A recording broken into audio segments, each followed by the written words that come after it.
Good morning সকলকে।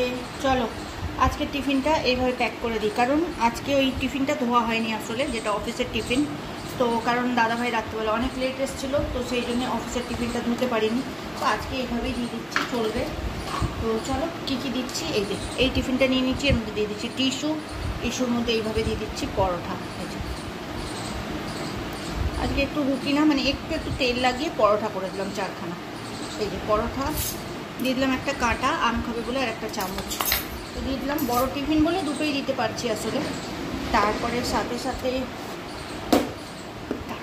একটু ভালো করে বন্ধ করি গো, সাথে সাথে এতে কেটে নিয়েছি আম। আমগুলো দেখতে দুর্দান্ত না, এই আমের সাইজটা একটু দেখো, দেখো আমের সাইজটা দেখো কি সুন্দর। এগুলো হচ্ছে আমাদের গুজরাটের কেশর কেরি, খুব মিষ্টি। এই যে এতে দিয়ে দিলাম আম। আর আজকে একটু বেশি কিছু করিনি, আলু কপি ভাজাই করেছি কারি পাতায় কাঁচা লঙ্কা দিয়ে। তো এটাই একটু দিয়ে দিচ্ছি, একটু মানে ওকেই দিয়ে দেবো সবটাই। তো আমার তো উপোস তোমরা জানোই, এভাবে এটা পুরোটাই ভরে দিয়ে দিচ্ছি। আর তোমরা কে কী রান্না করলে, কে কোথা থেকে আমার ভিডিও দেখো, রোজই তোমাদের কমেন্টস করি, তোমরা খুব ভালো কমেন্টস করছো আমাকে, আমার খুব ভালো লাগে যে তোমরা আমাকে অনেক রেসপন্স করছো।